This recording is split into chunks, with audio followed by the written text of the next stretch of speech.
नमस्कार प्रिय दोस्तों, एक बार फिर से आप सभी का स्वागत है अद्भुत सागर चैनल में।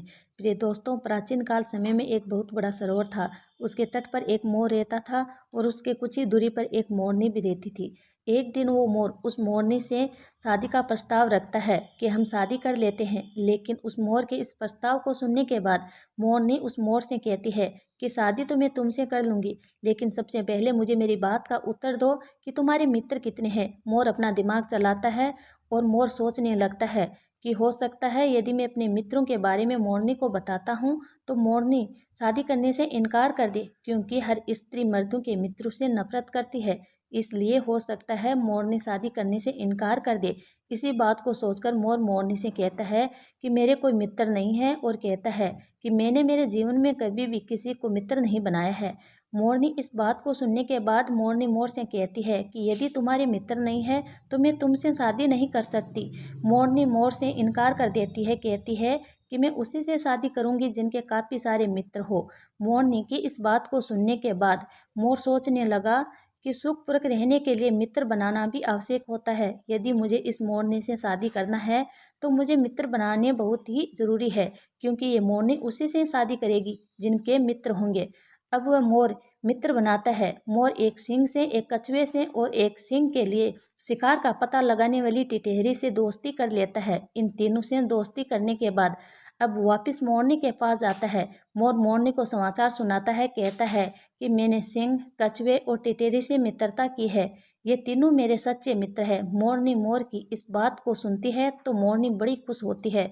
मोर की इन बातों को सुनने के बाद मोरनी तुरंत मोर से शादी करने के लिए हाँ कर देती है और अब मोर मोरनी की शादी हो जाती है। मोर और मोरनी अपना व्यस्त जीवन बिताने लगते हैं। कुछ दिनों बाद में मोरनी गर्भवती हो जाती है तो दोनों एक पेड़ पर घोंसला बनाते हैं और उस घोंसले में अपने अंडे देते हैं। और भी ना जाने कितने सारे पक्षी उसी पेड़ पर रहते थे। मोर और मोरनी दोनों का जीवन बड़ा सुख में ही चल रहा था।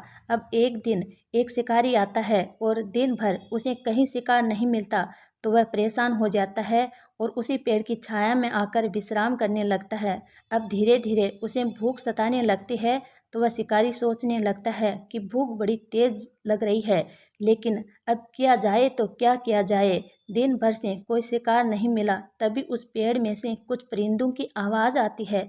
तब वह शिकारी सोचने लगता है कि क्यों नहीं इस पेड़ पर चढ़कर इसमें से कुछ पक्षियों के अंडे और कुछ छोटे छोटे बच्चे होंगे, इन्हें खाकर मैं अपनी भूख को शांत कर सकता हूँ।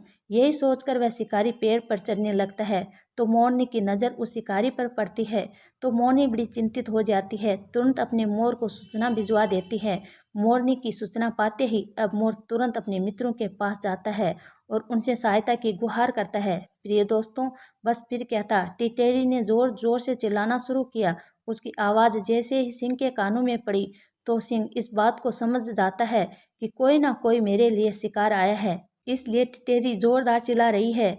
टिटेरी की आवाज़ सुनकर सिंह उसी वृक्ष के नीचे आ जाता है जहाँ पर शिकारी बैठा हुआ था और थोड़ी देर बाद कछुआ भी चलता हुआ वहाँ आ जाता है। अब जैसे ही उस शिकारी की नज़र सिंह पर पड़ती है तो शिकारी उल्टे पैर दौड़ने लगता है। शिकारी को देखकर कछुआ भी पानी की तरफ दौड़ने लग जाता है और सिंह उनके पीछे पीछे दौड़ता है, शिकारी को पकड़ने के लिए दौड़ता है। प्रिय दोस्तों, जब शिकारी को ऐसा लगता है कि आज मैं बच नहीं पाऊंगा और सिंह मुझे बहुत जल्द पकड़ लेगा, तब उसकी नज़र उस दौड़ते हुए कछुए पर पड़ती है जो पानी की तरफ दौड़ रहा था। शिकारी मन में सोचने लगता है कि जिस तरफ कछुआ दौड़ रहा है उस तरफ पानी जरूर होगा और उस पानी में मैं अपनी जान बचा सकता हूँ। यही सोचकर वह शिकारी कछुए की ओर दौड़ता है। आगे जाकर के कछुआ सरोवर में चला जाता है और शिकारी दलदल में फंस जाता है तो सिंह बड़े आराम से जाकर उसका शिकार कर लेता है। शिकारी के खत्म होने के बाद मोरनी मोर से कहती है कि मैंने विवाह से पूर्व आपके मित्रों के बारे में पूछा था कि आपके मित्र कितने हैं। यदि आज आपके मित्र नहीं होते तो आज हम और हमारे बच्चे सभी मारे गए होते, हमारी जान चली जाती। इसलिए मित्र होना बहुत ज़रूरी होता है। जिन व्यक्तियों के मित्र नहीं होते हैं वो लोग कहीं भी फंस सकते हैं, कहीं पर भी उन लोगों की जान जा सकती है। इसलिए जीवन में सच्चा मित्र होना बहुत ज़रूरी होता है। प्रिय दोस्तों, ये थी हमारी आज की प्यारी सी कहानी। उम्मीद करते हैं आपको पसंद आई होगी। पसंद आए तो चैनल को सब्सक्राइब करें और एक प्यारा सा कमेंट ज़रूर करें। राधे राधे दोस्तों।